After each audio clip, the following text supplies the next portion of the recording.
Coming up on this special edition of K-Art News, we take a look at the movie The Beaver, explore local events, and interview a local author with an inspiring story. Now, from the Academy of Art University in San Francisco, it's K-Art News. Welcome to this special edition of K-Art News. I'm William French. Donald Trump is once again in the news. His recent rants against President Obama appear to be costing him his lead among the GOP in his potential run for the 2012 presidential election. Trump first questioned the president's citizenship status and now questions his educational background. But in a rare move, Trump congratulated Obama for the recent death of Osama bin Laden. The Amazing Race wrapped up its 18th race Sunday night. Sisters Lakeisha and Jennifer Hoffman beat out Cowboys, Goths, Mother and a Deaf Son, and finally 2 members of the Harlem Globetrotters to take home the $1 million prize.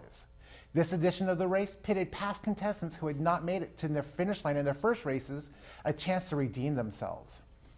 Continuing a career that spans almost 40 years, Jodie Foster is once again on the big screen. K-Art's Daniel Waller recently had the opportunity to sit with her and discuss her new movie, The Beaver. The Beaver is an emotional story about a man on a journey to rediscover his family and restart his life. Plagued by his own demons, Walter Black suffers from depression, and no matter what he tries, he can't get himself back on track, until a beaver hand puppet enters his life. I caught up with director and co-star Jodie Foster in San Francisco this week, and found out the challenges of directing herself. It's not easy, and it's a very bad idea to direct yourself in a movie. I've been joking about that for a long time. My first film I directed myself, and I said I would never do it again, and then lo and behold, here I am. I mean, you have to have a number of things. You have to be not neurotic about acting, and neither Mel nor I are very neurotic about acting, so I knew that that was going to be an easy thing to... most of my scenes are with him. I knew it was going to be easy to act and direct with him because he's a great actor-director. I was doing a lot of research on you looking into the movie, and I come across a clip when I saw you at getting an Academy Award in 1989. And you said that this is such a big deal, yet my life is so simple. Yeah. 22 years later, is your life still simple? It's a lot less simple, but I think at the basics, at the elementary level, you know, my priorities are still the same. Love, work, and family. Those are the 3 things. And really, what else is there? I mean, there really isn't anything else. And anything else you do is really a distraction from those things. There's another great part that I liked about the movie was the whole memory box. Like when Walter and Henry made the memory box, and then your character Meredith made the memory box for Walter. Yes. If you had a memory box, what would be the first thing in your memory box? Well, my memory box would be my movies, you know. I think the movies, not even so much the movies I've acted in, but the movies I've directed. I think there isn't anything more me than that. And yet they're stories about other people. But they are the most essential reminders of who I am. And then getting on to the character Walter, doing my research I saw that there was other actors in line for the character. I see that Jim Carrey and Steve Carell. Why did you choose Mel? Well, Steve Carell was on the film before I came on, and his dates were in conflict. Him and the director's dates were in conflict, and so they left immediately. And as soon as they left, I jumped in. And Jim Carrey was a choice among many, and Mel was really my first choice. And I had to make that decision very quickly because there were a lot of actors circling around the part. I just felt like he had the right combination of lightness and wit, and he could handle that part, that sort of the beginning part that's quite light and funny. But quickly really understand the baggage of struggle and how to portray that on the screen in an incredibly deep and honest way. So with Mel, did you have any reservations with him being in the public eye so much? Well, he wasn't in the public eye so much when we made the movie. It really was afterwards. But I had no reservations. The right actor is the right actor for the part. I've worked with him, and I've known him for many years, so I know the man I know, who is extremely kind and totally professional and fun to be around, and just an incredibly good friend and a good person. Who are you? No, I'm the Beaver, Walter. Looking for that rare movie from Warner Brothers? Trying to find a classic musical from MGM? Check out the Warner Archive Collection. With this new service, Warner Brothers offers the public the ability to purchase DVDs that are made when an order is placed. This saves Warner Brothers money, which they pass on to the consumer. To find this collection and more, visit www.wbshop.com. If current plans for rebuilding Universal Studios goes through, some classic sets from television and films are going to be demolished.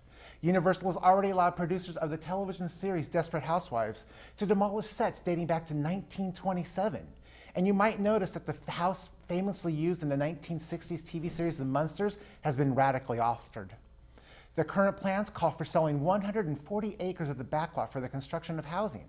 Some sets will be relocated, but most will be replaced. Opposition to this plan is strong, and the National Trust for Historic Preservation is being asked to step in. Imagine surviving one of the most dramatic moments in American history, and it's not the 2001 attack that destroyed the World Trade Center. I had the opportunity recently to visit a dear friend who has written about her experiences on the day that will live in infamy. From 300 feet away, our guest heard the explosion that sank the USS Arizona. It was December 7th, 1941, and Joan Zuber Earle was 9 years old, living on Ford Island in Pearl Harbor, Hawaii. Please share with us the story of the attack. And I was sitting out on what was called the lanai of the house, reading the paper. And suddenly, I looked out to the side of the house, down towards the buildings on the other part of the house. I saw smoke, and it looked like the water tower was on fire. So I ran in to tell my mother, but she was busy. She was in the bed, and she was kind of turned around looking out the window, and she was wondering what those puffs of smoke were doing coming off the West Virginia. My dad looked out the window, he saw it, he yelled at us to get to the shelter. And there were bullets flying, so they told us to come into the BOQ, and we were in the BOQ underneath that kitchen table when the Arizona exploded. And I told you that was horrifying. Now you wrote a book, The Children of Battleship Row, and it took you many years to write it. What was your thinking for taking so long? I was just in between the children and also the memory, and then Peggy and my sister and I, she's 14 months older than I am, would talk about it and discuss what was going to happen. And then I started taking writing classes, and I went to the Squaw Valley Community of Writers and worked on it there, and it just took a while. Your story is so unique. What can we do to help keep it alive?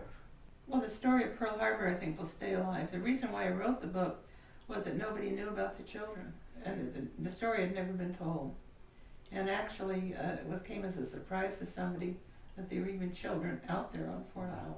I wanted to tell the story because before it was lost forever. Not sold in stores, The Children of Battleship Row will soon be sold on Amazon.com and on Bay Area bookstores. If you're wanting to see a movie at San Francisco's Metreon, you will notice some major changes taking place. The complex is undergoing a multi-million-dollar reconstruction that will increase the available retail space. Low-price retailer Target is taking over the second floor, and a food court-style area is being constructed. But don't worry, you will still be able to see your favorite films and catch a blockbuster in IMAX. Completion is scheduled for 2012. If you are looking to get out of the house and spend a nice weekend in the community, Carr's Jessica Weiss has the latest scoop on Bay Area events. Things to look out for around the Bay if you like to eat seafood. Oyster Fest is coming up next weekend on May 14th with a $35 general admission ticket. It's held at the beautiful Great Meadow at Fort Mason.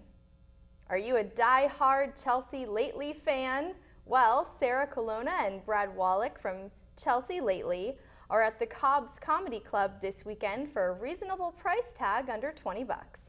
Snag your tickets before they're gone. For a bit of family fun, Seussical the Musical is playing from the well-loved Dr. Seuss stories in a compilation on stage.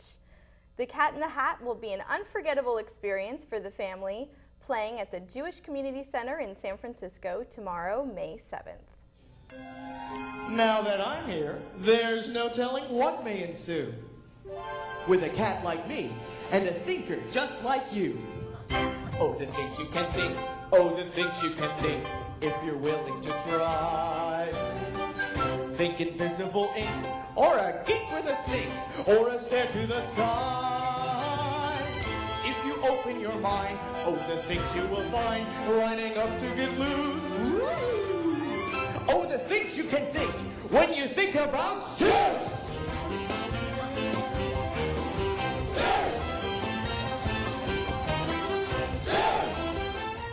Want to know where to go for free fun? Oakland Art Murmur on the Broadway and Telegraph Quarter is going on right now, so head on down. Their First Friday's Art Walk is a group of about 20 galleries that have coordinated openings with free nibbles and wine. Also, tomorrow, May 7th, is San Francisco's Cinco de Mayo Festival in Dolores Park, and it's free. Bring your picnic as usual and enjoy the live mariachi and salsa music and Aztec dance.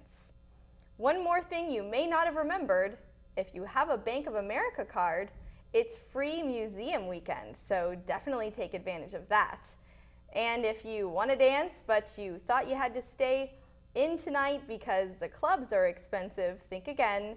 The Culture Swap and Meet by Cell Space is celebrating its 15th anniversary with artists, DJs, and performers for a $5 admission. San Francisco's love our farmers markets, and sometimes they come with a surprise. Reporter Brett Force brings us more on this story. Symphonies of sweet, fresh, organic nature. On Sundays, you may hear the voice of Tim Blevins, carrying on with artistic joy. At a venue he holds close to his heart. They treat me like family, and I just love coming. What began in 1981 with 14 farmers has grown to around 65 farmers with nearly 8,000 consumers on a sunny day. $1 pound, $1 The heart of City Farmers Market, located at San Francisco's Civic Center, is a place where local farmers and vendors gather, selling different varieties of goods. Born and raised at the farmers markets because my father actually farmed also in Santa Clara. When we started growing mushrooms, which was here in San Francisco at Hunters Point Shipyard, a real natural place for us to turn to was the markets. You know, I grow unusual specialty mushrooms.